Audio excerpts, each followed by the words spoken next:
Bonjour à tous, je suis très heureuse de vous retrouver aujourd'hui. Je suis Sophie Chevelu, coach PNL. Donc bienvenue dans ma capsule aujourd'hui qui va parler des pervers narcissiques. Donc aujourd'hui le thème c'est leur pouvoir de persuasion parce qu'ils sont très persuasifs. Donc en fait, le pervers narcissique, il a un petit peu une intelligence de guerre, c'est-à-dire qu'il a des stratégies, il sait comment faire pour aller attaquer l'autre, il connaît ses faiblesses et il y a toute une stratégie qu'il met en place. Il a constamment un plan en route dans tous les domaines de vie, que ce soit professionnel, social, privé, amical, familial, il a toujours une longueur d'avance et il est toujours dans l'élaboration de plans. Parce qu'en fait, il veut conquérir le monde, hein, bien sûr, il est dans la conquête. Ça, c'est vraiment important chez le pervers narcissique. Il a des grandes capacités, oui, de persuasion, effectivement, parce qu'il croit en lui, il croit en sa vérité, il défend coûte que coûte ses idées. Il a raison et les autres ont tort de toute façon. Le pervers narcissique, il arrive à capter l'attention des gens par son côté séducteur, par son côté un peu comédien. Il aime bien faire le clown aussi. Il a toujours une histoire à raconter. Il monopolise la conversation. Il est toujours en tête de table en général. On n'entend que. Il parle fort. Quand ils sont au téléphone, il parle fort. Il veut que tout le monde les entende. Il existe. Ils sont importants. Hein, ils sont très là-dedans, hein, sont narcissiques, hein, bien évidemment. Puis il a aussi ce besoin de plaire à tout le monde. S'il va chez des gens qui ont un niveau social élevé, il va essayer de plaire absolument à tout le monde, aux chiens, aux enfants, à la mamie, à la femme de ménage, peu importe, il faut qu'il plaise à tout le monde, à l'unanimité, il faut qu'on parle de lui en bien, comme s'il était quelqu'un de bien, évidemment.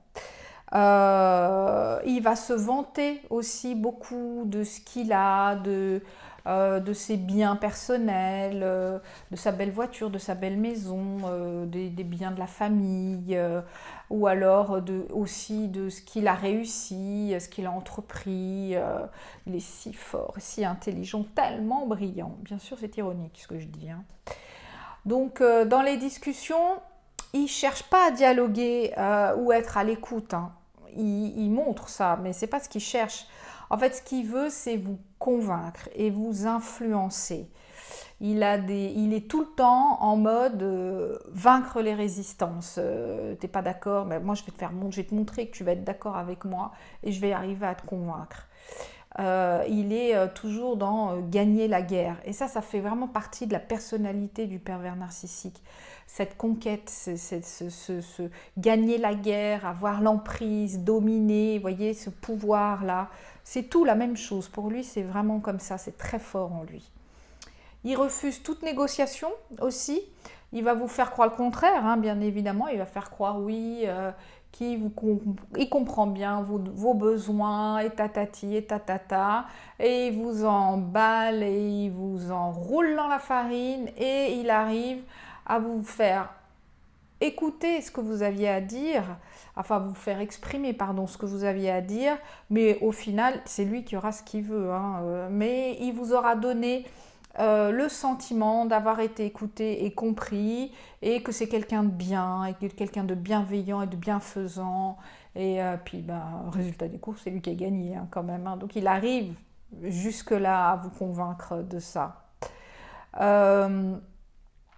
Donc il refuse tout simplement, quand il n'est pas dans la négociation, il refuse tout simplement que vous ayez un avis, tout simplement, hein, une opinion propre. Il déteste les gens qui ont leurs propres opinions, qui pensent par eux-mêmes, qui sont des créateurs. Tout ça, ça l'horripile. Pour ça, c'est des gens pas équilibrés, quoi. Il les trouve vraiment...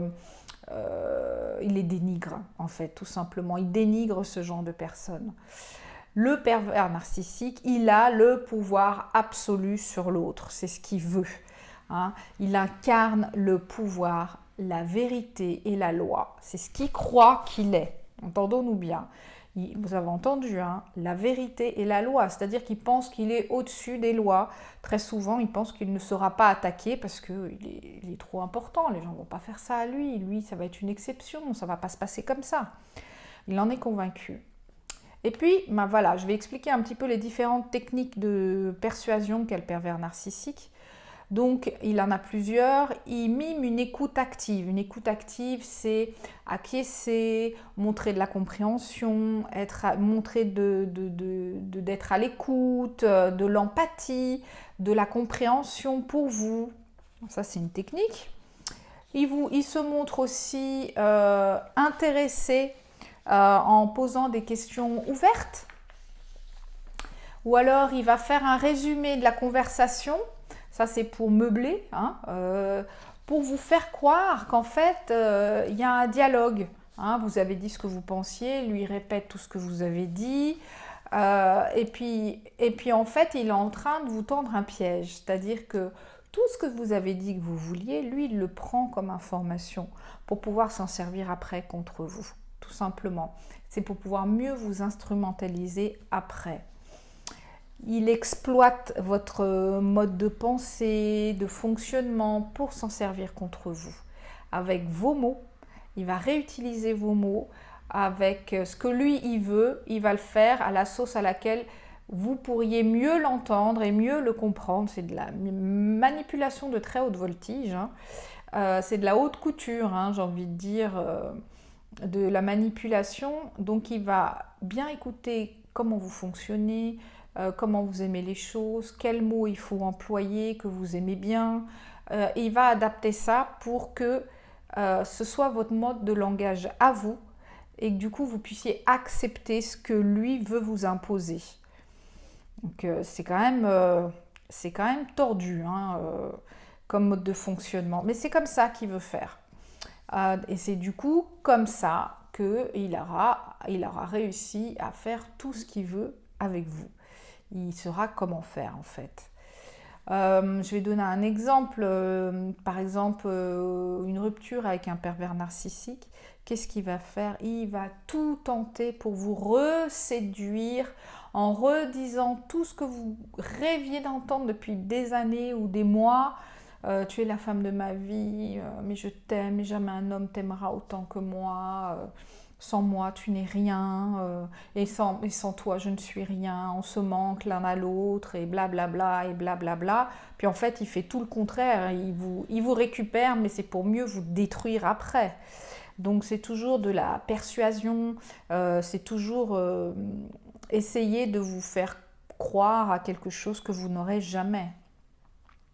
Au travail aussi, hein, il va proposer des réunions avec une ambiance super sympa et tout, conviviale, où on se sent bien. Du coup, les gens se lâchent, les gens parlent, les gens se confient, les gens sont à l'aise et les gens ont confiance au pervers narcissique, parce que c'est ce qu'il veut. Et puis, d'où d'un coup, il va arrêter ça et puis il va choisir quelques personnes, si c'est pas tout le monde, hein, il va essayer ou de les monter les uns contre les autres, et puis il va les casser, c'est-à-dire qu'il a eu confiance en vous, vous avez vu, je suis sympa, je fais des réunions sympas, je fais tout pour vous, puis en fait vous êtes nuls, vous êtes des incapables, vous arrivez à rien. Donc dès que vous essayez d'immiscer une idée, de vous dire ah bah tiens j'ai une idée, ça pourrait être bien et tout, non, vous n'avez plus le droit à une opinion, vous l'avez déçu, donc vous ne valez rien, donc il ne veut rien entendre. Vous n'avez pas le droit à la parole. Vous avez juste à approuver ce que le pervers narcissique il dit et il fait. C'est tout ce qu'il vous demande. Voilà un petit peu en gros toutes les stratégies de manipulation et de persuasion que le pervers narcissique peut avoir. J'espère avoir apporté de la compréhension un petit peu à leur fonctionnement. Et puis écoutez, je vous remercie de votre fidélité et continuez, abonnez-vous, partagez, n'hésitez pas. Et je me fais un plaisir de vous retrouver à très bientôt. Si vous voulez me joindre, je suis à Genève, j'ai mon cabinet à Genève et je peux aussi faire des consultations par téléphone en visio. donc de partout dans le monde, c'est pas du tout un souci. Envoyez-moi un email à info@coachgeneva.ch et je me ferai plaisir de vous contacter et que je puisse contribuer à vous aider. Je vous remercie beaucoup et je vous dis à très bientôt. Au revoir.